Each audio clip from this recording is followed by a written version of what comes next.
Pandemi COVID-19 menjadi hal yang paling banyak diberitakan di tahun 2020, termasuk dampaknya pada sejumlah sektor. Sektor pendidikan khususnya harus merasakan pembelajaran secara jarak jauh atau secara daring. Pandemi COVID-19 yang terjadi hampir di seluruh dunia menjadi kendala bagi semua kalangan di dunia dan juga merupakan krisis kesehatan bagi umat manusia.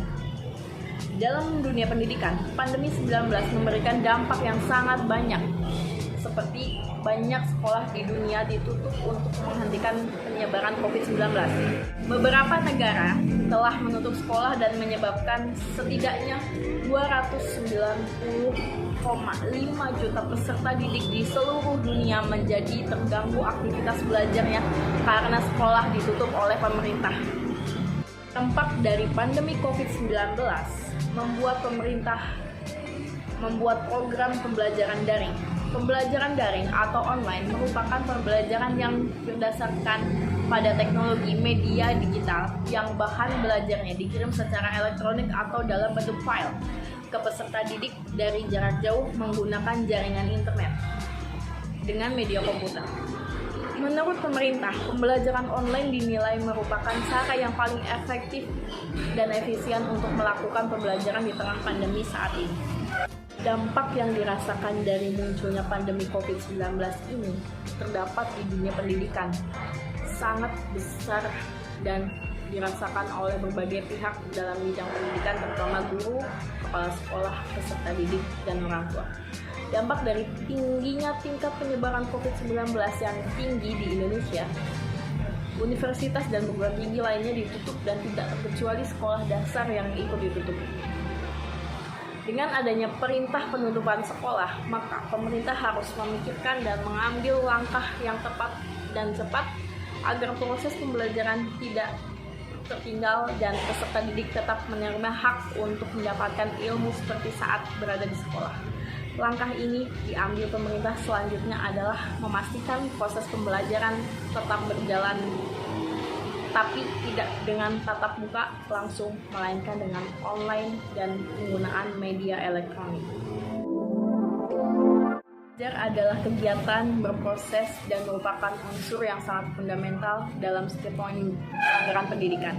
Hal ini menunjukkan bahwa berhasil atau tidaknya pencapaian tujuan pendidikan amat bergantung pada proses belajar yang dialami siswa, baik ketika ia berada di sekolah, lingkungan keluarga, atau lingkungan masyarakat sendiri. Pemahaman yang benar mengenai arti belajar dengan segala aspek, bentuk, dan manifestasinya mutlak diperlukan oleh para pendidik karena kekeliruan atau ketidakkelengkapan persepsi mereka terhadap proses belajar, baik itu mengenai definisi belajar dan hal-hal yang berkaitan mungkin akan mengakibatkan kurang bermutunya hasil yang akan dicapai. Ada online learning, di mana peserta didik dan pendidik terpisah. Pendidik harus mengetahui prinsip-prinsip belajar dan bagaimana peserta didik belajar. Menurut Rofai, pada tahun 2002 menyatakan bahwa alat penyampaian bukanlah faktor penentu kualitas belajar, melainkan desain mata pelajaran menentukan keefektivitasan belajar. Dalam merancang suatu materi belajar online, tidak ada satu teori saja yang harus diikuti, melainkan harus menggunakan kombinasi teori-teori.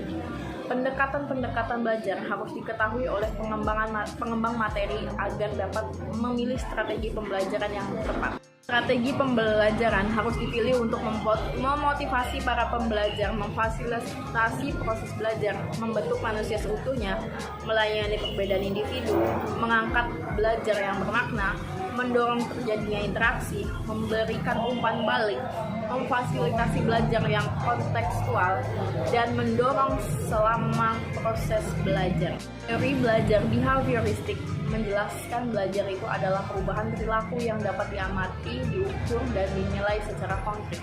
Perubahan terjadi melalui rangsangan stimulan yang menimbulkan hubungan perilaku relatif atau respon berdasarkan hukum-hukum mekanistik.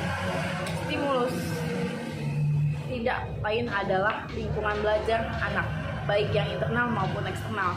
yang menjadi penyebab belajar, sedangkan respon adalah akibat atau dampak berupa reaksi fisik terhadap stimulan. Belajar berarti penguatan ikatan asosiasi sifat dan kecenderungan perilaku. Stimulus respon. Ada hukum-hukum belajar Thorndike, dan pada kasus yang telah dijelaskan tadi, termasuk ke hukum perpindahan asosiasi atau associative shifting, hukum ini mengatakan bahwa proses peralihan dari situasi yang dikenal ke situasi yang belum dikenal dilakukan secara bertahap dengan cara menambahkan sedikit demi sedikit unsur baru dan membuang sedikit demi sedikit unsur lama. Sesuai dengan situasi saat ini, peralihan situasi dari sekolah tatap muka secara offline menjadi online dan secara sedikit demi sedikit menambahkan unsur baru seperti memakai Google Classroom, Zoom, dan lainnya.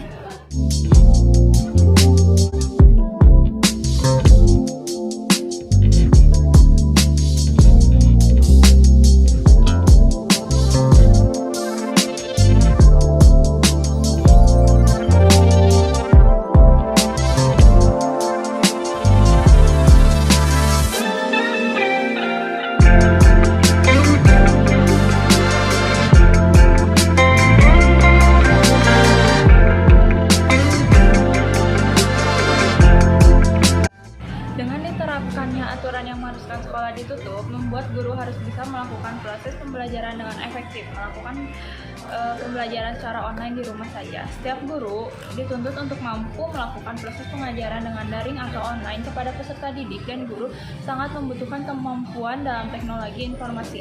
Guru harus mencari cara dan merencanakan kembali proses pembelajaran dengan metode daring serta harus mempertimbangkan keefektifan pada saat proses belajar mengajar agar peserta didik menerima materi dengan baik. Pandemi COVID-19 tidak hanya berdampak pada guru atau tenaga pendidik, tetapi juga berdampak pada peserta didik. Munculnya pandemi COVID-19 memberikan dampak pada kegiatan belajar mengajar yang semula dilaksanakan di sekolah, kini menjadi belajar di rumah melalui pembelajaran daring. Pembelajaran daring yang ditetapkan harus sesuai dengan kemampuan masing-masing sekolah agar proses pembelajarannya pun berjalan secara lancar. Belajar daring harus dengan bantuan teknologi digital seperti Google Classroom, Rumah Belajar, Zoom, video konferensi, telepon atau live chat, dan lain-lain. Dengan adanya penggunaan media daring, mengharuskan tenaga pendidik tetap memperhatikan dalam pemberian tugas melalui pemantauan, pendampingan, salah satunya yaitu grup WhatsApp, sehingga peserta didik mengikuti proses belajar mengajar dengan baik. Tenaga pendidik juga harus tetap berkomunikasi dengan pihak orang tua untuk memberikan informasi terkait perkembangan peserta didiknya tersebut. Proses belajar mengajar yang biasanya dilakukan di dalam kelas dengan suasana ramai dan dapat bertemu dengan banyak teman harus berbanding terbalik dengan belajar di rumah saja. Proses belajar dengan metode online dinilai dapat menurunkan prestasi dan minat belajar peserta didik dikarenakan adanya perubahan metode, karena setiap peserta didik memiliki kemampuan dan kemauan yang berbeda-beda dalam hal belajar.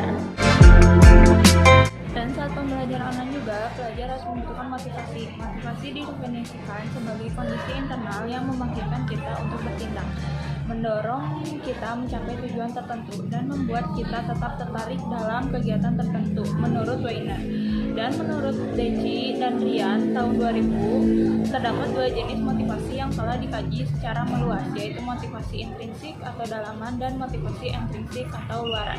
Namun, berdasarkan banyak kajian yang telah dilaksanakan, mendapati bahwa motivasi intrinsik memiliki nilai dan keutamaan yang lebih baik berbanding dengan motivasi intrinsik. Ahli-ahli dalam bidang psikologi pendidikan menyatakan bahwa motivasi intrinsik merupakan satu kecenderungan semula dan elemen penting dalam perkembangan kognitif, sosial, dan fisikal individu, serta melaluinya seseorang itu berkembang dari aspek pengetahuan dan kemahirannya. Dan cara guru untuk meningkatkan motivasi pengajaran saat pembelajaran online atau offline dengan sarana pengetahuan yang dapat diharapkan orang untuk diterima jika mereka mewujudkan perilaku tertentu. Insentif intrinsik adalah aspek tugas tertentu yang dalam dirinya mempunyai cukup nilai sehingga dapat memotivasi siswa mengerjakan sendiri tugasnya. Insentif ekstrinsik meliputi nilai sekolah, bintang emas, dan imbalan lain. Guru dapat meningkatkan motivasi intrinsik dengan membangkitkan ketertarikan siswa, mempertahankan keingintahuan siswa, menggunakan berbagai cara presentasi seperti gambar yang menarik dan penjelasan yang menarik, dan juga bisa memberikan kesempatan siswa menentukan sasaran mereka sendiri. Di masa pandemi ini, kita sangat dibuat kesulitan dalam segala hal. Salah satunya adalah belajar. Ada beberapa hal yang mempengaruhi pembelajaran. Contohnya adalah teori behavioristik. Di dalam teori ini kita dijelaskan tentang pentingnya faktor lingkungan tempat belajar, di mana setiap kita melakukan pembelajaran di tempat yang berbeda, maka hasilnya juga akan berbeda. Seperti kita belajar di kampus dan di rumah. Jika di rumah, kita akan lebih sulit dalam mengatur tindakan dan berkurangnya rasa tanggung jawab terhadap kewajiban seorang mahasiswa. Tekanan atas rasa malas akan jauh lebih besar ketimbang di sekolah ataupun kampus. Belum lagi dengan tugas yang menumpuk dan tidak ada teman diskusi secara langsung juga akan mempengaruhi terhadap hasil dari pembelajaran. Jika melalui media online, kita juga tidak dapat melakukan teori observasional, di mana kita tidak dapat mengamati sesuatu dalam pembelajaran. Contoh dalam pembelajaran statistik, di mana kita tidak hanya bisa dijelaskan materi saja, kita juga perlu memperhatikan bagaimana cara mengerjakan soal dan melakukan latihan agar dapat mengerti. Akan tetapi, jika melalui media online, itu akan sangat sulit dilakukan karena berbagai hal. Akan tetapi, melalui media online, kita juga mendapatkan hal yang positif, yaitu melakukan pembelajaran dimanapun dan kapanpun. Kita juga dapat mencari sumber yang lebih banyak dan tidak terpaku pada satu sumber saja. Di masa pandemi ini, kita dipaksa untuk merubah segala kebiasaan kita yang sebelumnya banyak dan bahkan sering kita lakukan, baik di luar rumah bersama teman, orang terdekat, dan begitupun pada saat di rumah saat kita bersama keluarga. Dari sekian hal yang kita lakukan, ada satu hal yang cukup penting untuk menunjang hidup kita, yaitu belajar. Semenjak pandemi, banyak hal yang mempengaruhi sistem pembelajaran. Salah satunya adalah diterapkannya sistem daring, yaitu kegiatan belajar mengajar melalui online, suatu aktivitas atau kegiatan yang mengarah langsung pada jaringan internet, baik menggunakan smartphone, laptop, dan PC. Mungkin pada awalnya kita cukup dikagetkan dengan adanya kondisi ini. Namun, perlahan-lahan kita dipaksa untuk mengerti, memahami, dan membiasakan dengan kondisi yang sekarang ini. Mungkin banyak perubahan yang kita rasakan selama pandemi ini. Dalam aktivitas belajar, mengajar, pasti kita pernah merasakan jenuh. Titik di mana kita bosan, malas, dan bingung harus bagaimana. Apalagi sekarang kondisi pandemi seperti ini, pasti kita semakin jenuh. Terkadang ada juga yang malas-malasan, seperti pada saat pembelajaran, ada yang tidur, makan, melamun, dan tidak memperhatikan guru atau dosen. Banyak faktor yang menyebabkan kita seperti itu, seperti kita kehilangan support system, kurangnya motivasi, terlalu banyak berleha-leha, bermalas-malasan, tugas yang menumpuk, terlalu banyak pikiran, dan lain-lain. Secara tidak langsung, pikiran pun akan teralihkan dan entah apa yang kita pikirkan. Namun itu adalah hal yang normal, karena kita sedang dalam masa pembiasaan atau biasa disebut new normal. Belajar sangatlah penting dalam kehidupan. Selama manusia masih mengembuskan napas, maka manusia akan terus belajar. Pada dasarnya, ketika belajar, kita tidak bisa melakukannya dengan sendiri. Kata lain, ketika belajar, kita membutuhkan orang lain untuk mengajarkannya. Yang namanya teori belajar. Teori belajar dapat membantu guru atau pendidik untuk mendidik dan menyampaikan ilmu pengetahuan kepada murid atau peserta didik. Di sini ada teori humanistik. Teori belajar ini cenderung melihat perkembangan pengetahuan dari sisi kepribadian manusia. Hal ini dikarenakan humanistik itu sendiri merupakan ilmu yang melihat segala suatu sisi dari kepribadian manusia. Teori belajar humanistik juga bertujuan untuk membangun kepribadian murid dengan melakukan kegiatan-kegiatan yang positif. Hal ini disebut dengan para pendidik atau guru yang mengajar dan mendidik menggunakan pendekatan humanistik. Guru atau pendidik dengan aliran humanistik akan mengutamakan hasil pengajaran berupa kemampuan positif yang dimiliki oleh murid. Kemampuan positif akan membangun atau mengembangkan emosi positif pada murid. Teori belajar humanistik berbeda dengan teori belajar behavioristik. Teori belajar humanistik lebih mengutamakan melihat tingkah laku manusia sebagai campuran antara motivasi yang lebih tinggi atau lebih rendah. Sedangkan teori belajar behavioristik hanya melihat motivasi manusia sebagai sebuah usaha dan untuk memenuhi fisiologis manusia. Teori belajar humanistik lebih menekankan pada pembentukan kepribadian, perubahan sikap, menganalisis fenomena sosial, dan hati nurani yang diterapkan melalui materi-materi pelajaran. Dalam teori ini, guru atau pendidik sangat berperan penting sebagai fasilitator. Masa remaja adalah masa-masa di mana individu sedang dimabuk asmara, karena pada masa remajalah individu yang sedang di puncak-puncak masa pubertas itu sudah menyukai lawan jenisnya, bahkan untuk menjadi penyemangat belajar. Dengan pembelajaran dalam jaringan membuat individu bisa bertemu dan berinteraksi dengan orang yang membuatnya menjadi semangat dalam menjalani proses pembelajaran.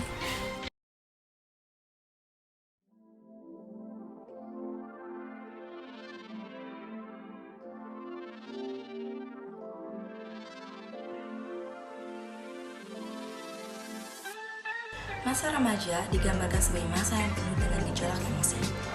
Kata-kata seperti galau atau labil sering digunakan untuk menggambarkan fenomena perkembangan emosi pada remaja. Mengapa demikian? Psikolog anak dari Lembaga Psikologi Terapan Universitas Indonesia, Vera Hitabilian Hariwijoyo, memberi penjelasan mengenai alasan di balik gejolak emosi yang kerap terjadi pada masa remaja.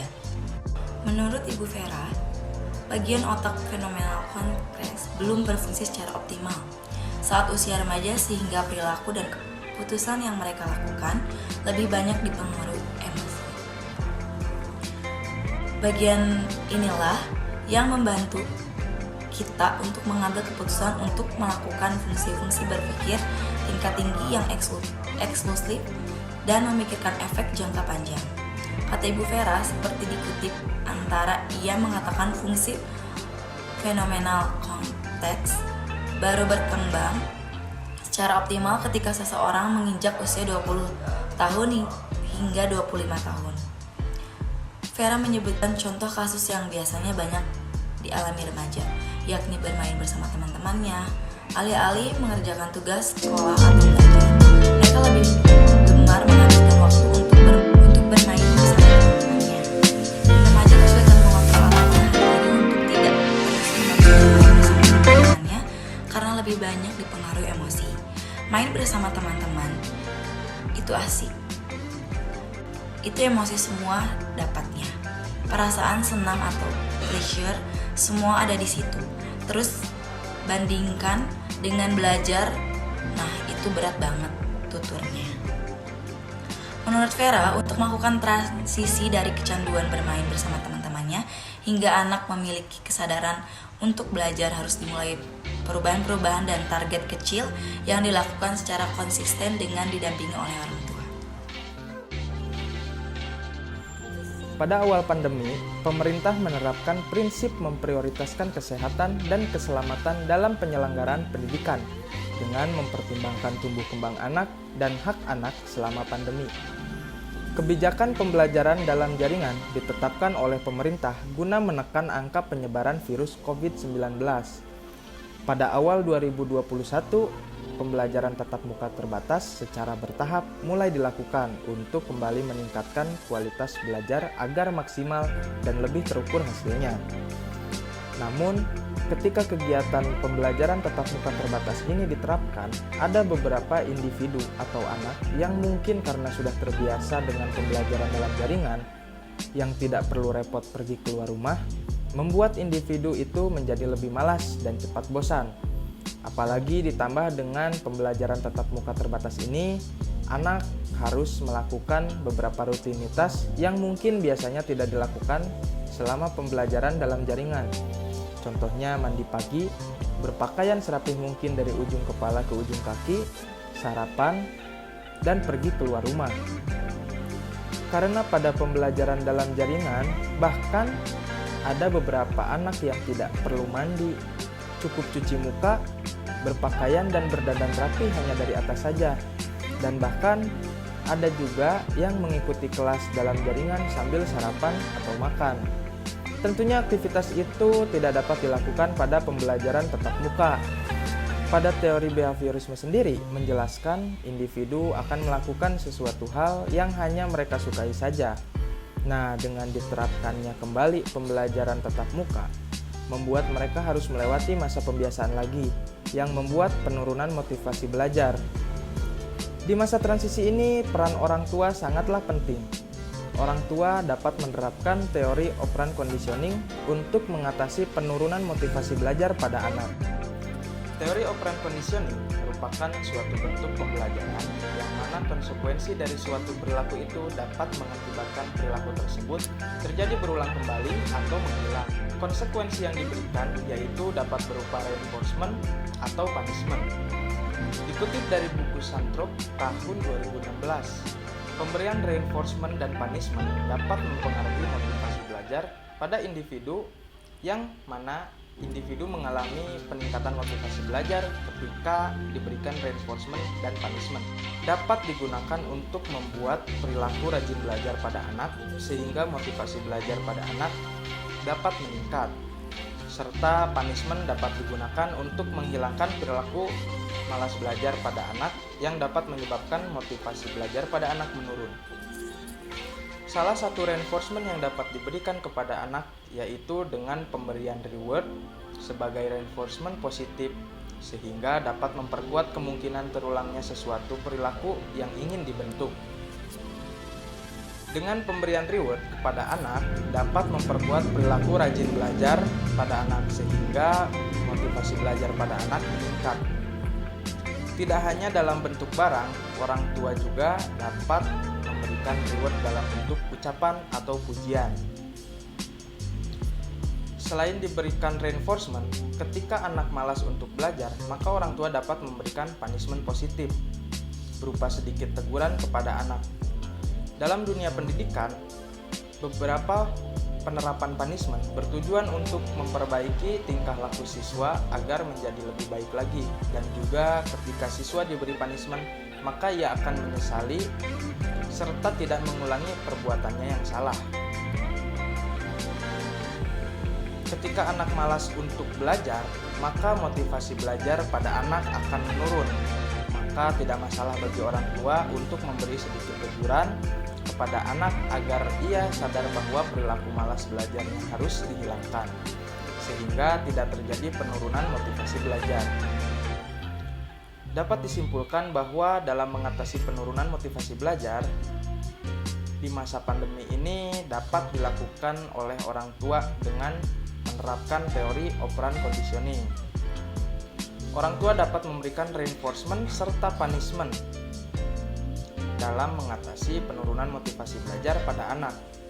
Reinforcement yang dapat diberikan yaitu reward sebagai reinforcement positif untuk menguatkan perilaku rajin belajar sehingga motivasi belajar dapat meningkat, dan juga punishment yang dapat diberikan yaitu berupa teguran sebagai punishment positif untuk mengurangi perilaku malas belajar sehingga penurunan motivasi belajar pada anak tidak terjadi penurunan.